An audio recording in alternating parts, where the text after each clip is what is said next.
We're working to connect a region of over 600 cultural bridges between our lands.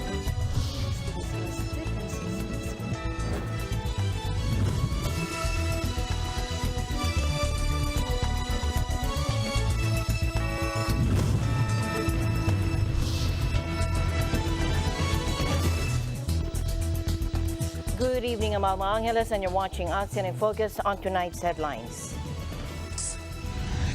The gunman believed to have killed 10 people during the Lunar New Year celebrations in California shot himself dead as police moved in to arrest him. Tragic. 11 people, including 2 children, burned to death in a passenger van crash in central Thailand over the Lunar New Year holiday. 15 Ukrainian deminers are in Cambodia learning from local experts with decades of experience in one of the world's most heavily mined countries. And later, ASEAN artist in residence at World Expo 2020 Dubai, Eunice Sanchez, shares her experience during his residency in Sharjah and her inspiration for her work, Pugad.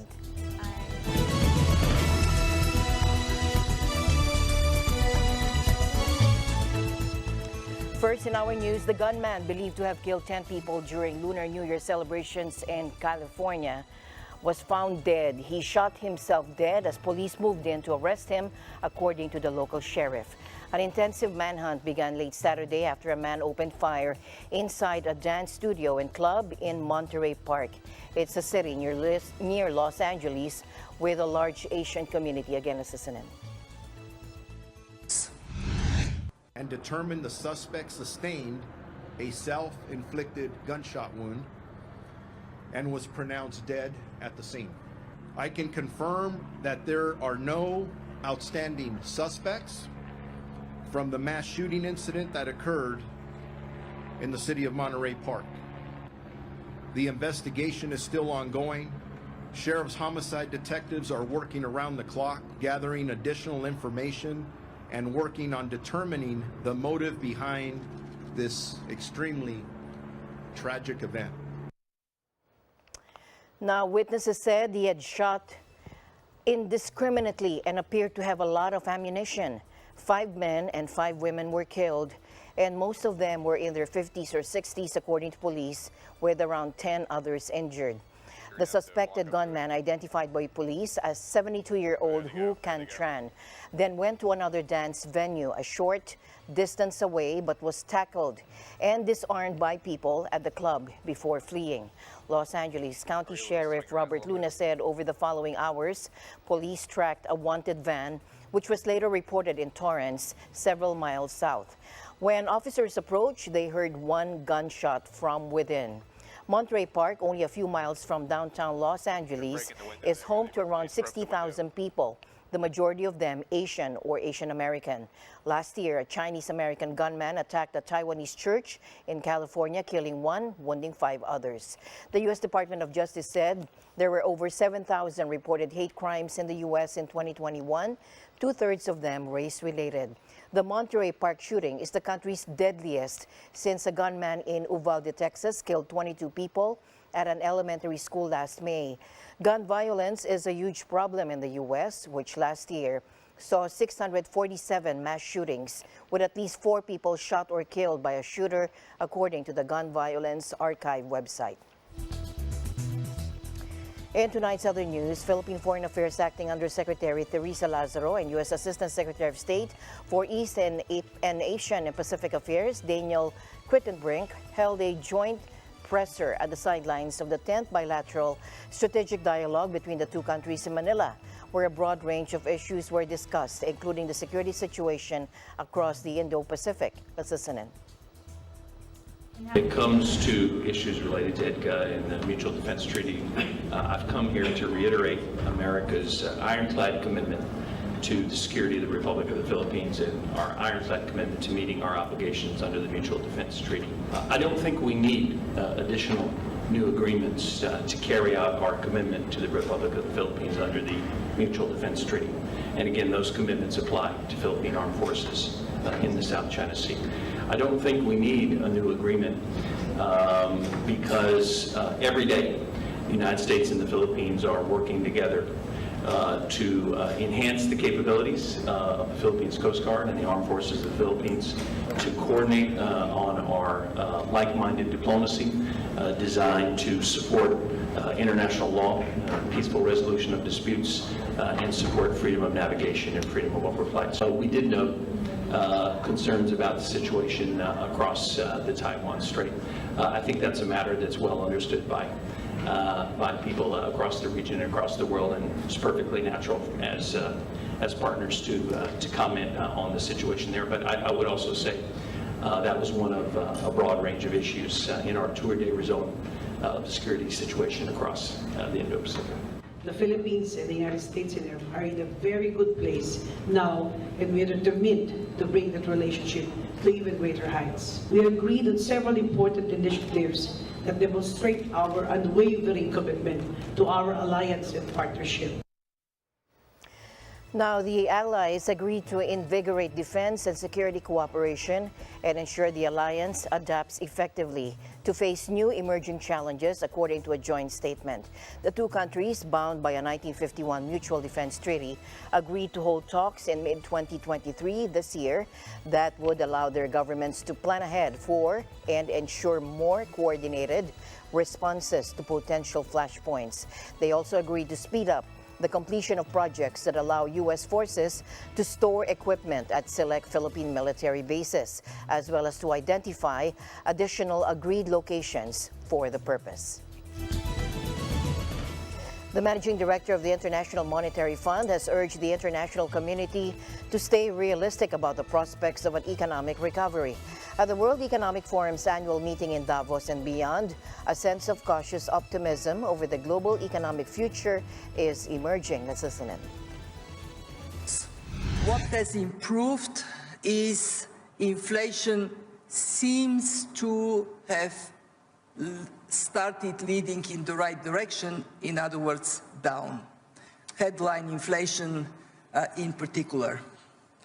What has improved is the prospect for China to boost growth. Now, with the reopening of China, we expect growth this year to again exceed global average. We project 2.7% for the world. This may be corrected somewhat in a couple of days. And what has changed in the positive is that we have seen demonstrably strength of labor markets translating into consumers spending and keeping the economy up. Why we should be cautious? Well, first, 2.7, if this is the growth we achieve, by far is not fabulous. This is the third lowest growth rate in the last decades after the global financial crisis and COVID. It's not great.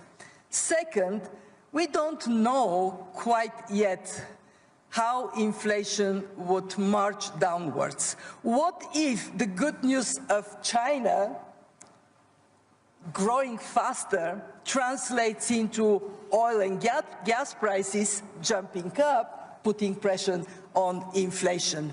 And we trash the trade that has been an engine for growth for so many decades. The cost can go up to 7% loss of GDP, $7 trillion. Now, Ms. Georgieva said the IMF chief said her biggest note of caution was that labor markets could lose some of their current tightness, with interest rates yet to significantly bite. And while economy showed signs of recovery, the IMF boss also warned that the Ukraine war continued to represent a tremendous risk for confidence everywhere, but particularly in Europe. She also emphasized the risk that unemployment could return, adding, "It is very different for a consumer to have cost of living crisis and a job than to have cost of living crisis and no job." In tonight's other news, 11 people, including 2 children, were burned to death in a passenger van crash in central Thailand over the Lunar New Year holiday, according to police. The survivor, Thanachit Kinkao, a 20-year-old student, said he was asleep when he was jolted awake after hearing someone scream. Take a look.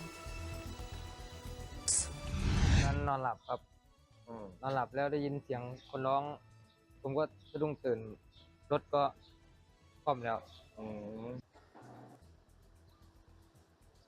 Carrying 12 people. The van was carrying 12 people. It was traveling from northeastern Amnat Charawan province to Bangkok when it veered off the highway in central Nakhon Ratchasima province Saturday night. Nikom Siam, a volunteer with the local rescue team, said the van exploded just seconds after it was engulfed in flames. Now, Ying Yos, the police colonel, said that the van used both fuel and compressed gas, but initial reports found that the gas tank had not leaked.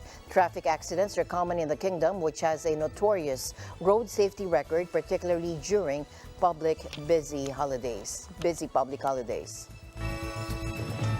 With the recent resignation of Vietnamese President Nguyen Xuan Phuc and two deputy prime ministers sacked earlier this month, Jonathan London, an expert on contemporary Vietnam, says this is a coincidence of internal competition within the party and major missteps by these people in senior positions. He said that this turnover of officials also means a risk Vietnam is left with few people in positions of authority. Let's listen in. When they first came up with that. People can use the terminology of a political purge, but I think it's perhaps better understood as a coincidence of internal competition within the party and then these major missteps by these people in senior positions within the party. And how this is going to play out remains to be seen. What's occurred is that we have had these elements within the party's highest levels of leadership who have a bit of a more internationalist orientation. And they have taken major missteps in their exercise of public authority. I think it's really unfortunate for Vietnam, for the leadership of the country, and for its external affairs in particular at this moment, that they are losing these people with these demonstrated competencies. Nonetheless, on the international stage, Vietnam is now confronting, on the one hand, the need to move forward with partnerships in a strategic way, but on the other hand, these fairly rapid and quite dramatic changes in personnel. Not just changes, but also a situation in which you're going to have people who are new to these sorts of international relations and negotiations. So it'll be interesting to see how it unfolds. But with this massive turnover in personnel, the risk is that Vietnam is now left with few people in positions of authority at the high levels who have experience and competency in external relations, especially with the United States and with Europe. And I think what people are looking for in Vietnam is the party's ability to quickly identify individuals who do have expertise and who do possess the skills to go out there and to fulfill this really important need, not simply. Now, Vietnam's rubber-stamped National Assembly on Wednesday approved the resignation of President Nguyen Xuan Phuc a day after he dramatically stepped down as part of an anti-corruption drive. His sudden and unprecedented departure comes during a period of significant political upheaval in Vietnam, where the all-powerful Communist Party's anti-graft purge and factional fighting have seen several ministers fired. Authoritarian Vietnam is run by the party, which is officially led by the General Secretary, President, and Prime Minister. With no successor yet appointed, Vo Tin Anh Xuan, the current Vice President, automatically becomes interim president according to the Constitution. Meanwhile, 15 Ukrainian deminers are in Cambodia, learning from local experts with decades of experience in one of the world's most heavily mined countries. In December, President Volodymyr Zelensky called for long-term help in clearing Ukraine of mines and other unexploded ordnance, which he said now covers an area roughly the size of Cambodia. And one priority for those in training is to protect the health and lives of those carrying out this dangerous work. Let's listen in.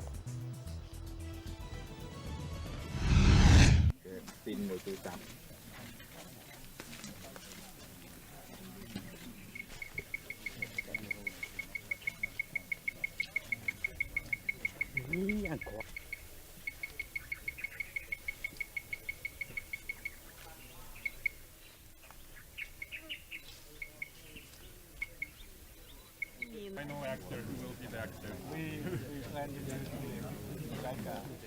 So it's very important for them to get the practical skills and obtain knowledge on how use the LS devices, so they can go to work as soon as possible and use this equipment as effective as possible.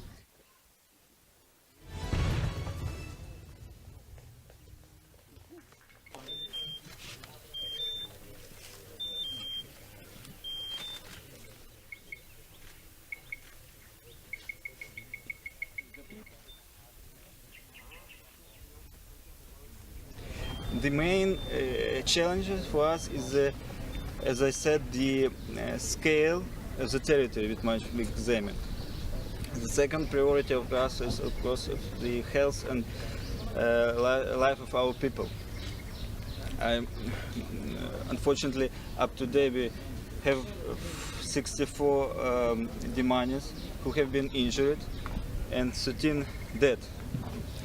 Because of the work for demining on the occupied territories.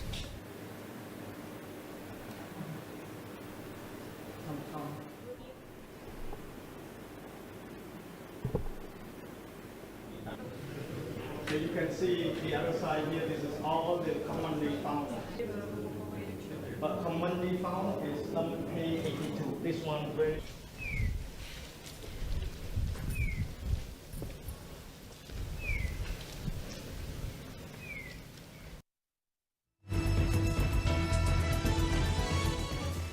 ASEAN and its partners reaffirmed their commitment to raise the ASEAN people's public awareness on the importance of disaster risk reduction during the commemoration of ASEAN Day for Disaster Management 2022 in October last year. The ADDM is convened annually and jointly with the International Day for Disaster Risk Reduction, or IDDRR, every 13th of October. Last year's commemoration took place on the 20th of October in Bangkok. It was broadcasted live on the ASEAN Secretariat's YouTube channel. Thailand, as the current chair of the ASEAN Ministerial Meeting on Disaster Management, hosted the event. Let's listen in. Target G. The theme of ADDM and IDDRR this year call for the collaboration and support from all sectors in making our local communities resilient by equipping them with disaster risk information, early warning system, and means of disaster preparedness.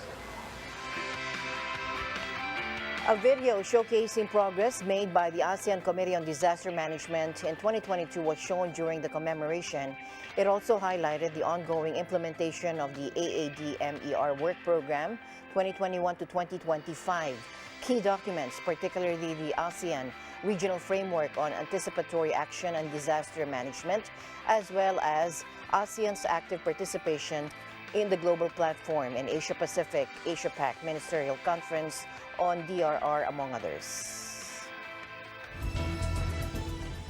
In other news, Thailand's rising star Kunlavut Phididtsarn stunned top seed Victor Axelsen to clinch the India Open badminton title with a 22-20, 10-21, 21-12 victory in the Sunday final. Take a look.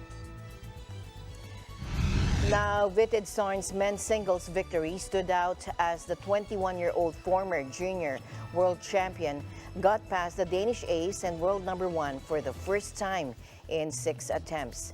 Now, Phididtsarn, seeded 8th, proved his semi-final victory over Anthony Sinisuka Ginting of Indonesia was not a flash in the pan, as he made Axelsen work for every point and won most of the long rallies. Phididtsarn, who lost the World Championships final to Axelsen, said last year Quote, "The plan was adapting as we played along, and I played without much pressure, but the main plan was to attack. I gave it whatever I had."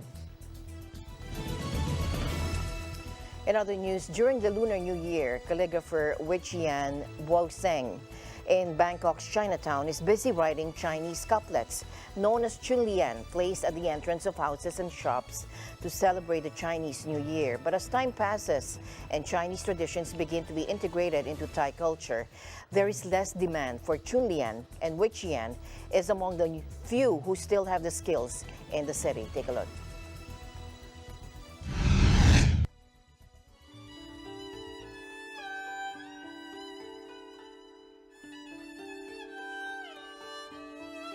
ไปตามนั้นเลยคู่กันจะไม่ต้องไปตามใจเราเหมือนกับบางคนเนี่ยเป็นลังเลเงี้ยมันไม่ได้เพราะทุกอย่างต้องปุ๊บเพราะลายเส้นน่ะถ้ามันจะมีพลังไม่มีพลังมันอยู่ที่ตรวจปุ๊บทีเดียวแล้วมันจะรู้เลยว่าเด็ดขาดการค้านี่เด็ดขาด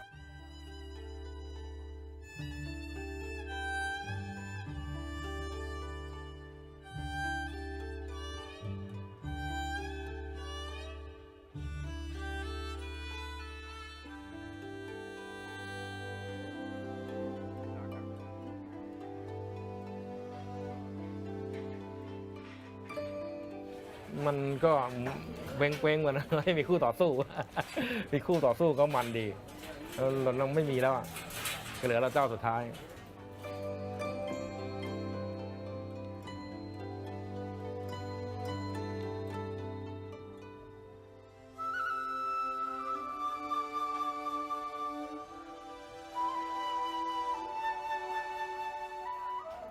เรามีแต่ลูกสาวเขาไม่เอาเราก็ทำอะไรไม่ได้สืบทอดอะไรไม่ได้แล้วเราก็มีแต่ลูกสาวเพราะคนที่มาเรียนเราก็ไม่อยากเรียนอย่างนี้เขามาขายริมถนนบางคนก็ไม่ชอบเด็กวัยรุ่นก็ไม่ชอบเขาชอบแบบว่ามีหน้ามีตาแล้วอาชีพนี้น่าจะน้อยลงเรื่อยๆ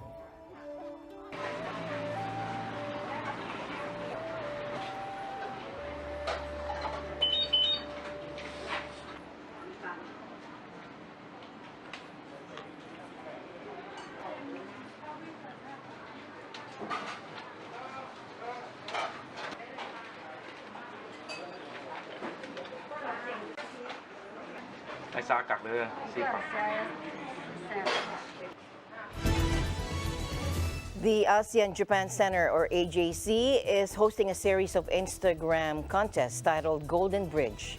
Now, for the rules of the game, the topic of challenge will change every 2 months. Take a look. The first challenge is dubbed the Golden Table. Here, participants will post photos of their favorite foods from their own country to serve on the Golden Table. The purpose of this is to celebrate the bonds and prosperity of ASEAN-Japan relations. This campaign aims to deepen mutual understanding of the cultures and diversity of the ASEAN countries and Japan. The entries will be visible on the special website for the 50th year of ASEAN-Japan friendship and cooperation. To participate in this challenge, we must follow ASEAN Japan Center's Instagram account at ASEAN Japan Center _PR. ASEAN artist in residence at the World Expo 2020 Dubai, Eunice Sanchez, shares her experience during his residency there in Sharjah and her inspiration for her work called Pugad.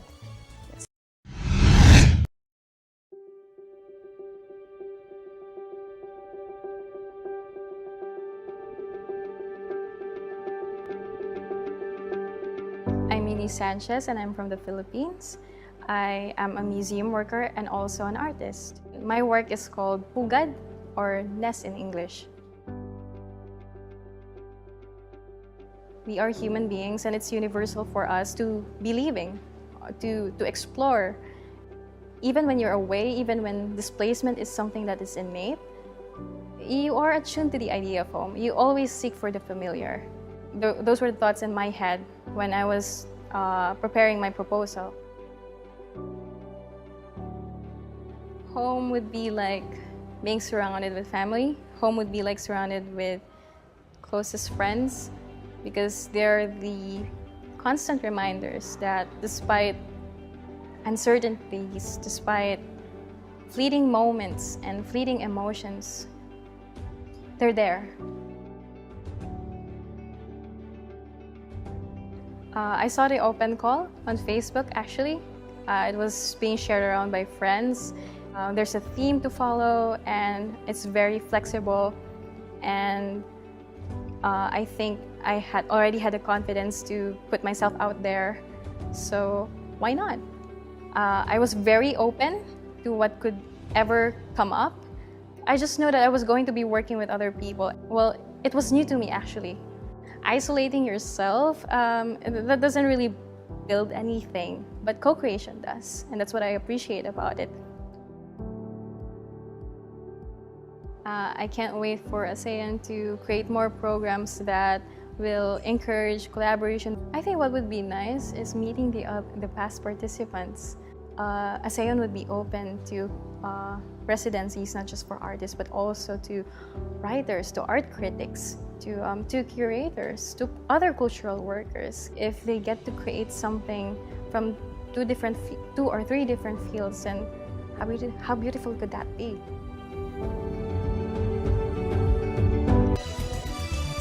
As my usual habit, I'd like to end the day on a positive note. Let's encourage and build each other up so that no one is left behind. And that's it for tonight's broadcast of ASEAN in Focus. I'm Alma Angeles reminding you to stay in the news because we live in extraordinary times. Good night.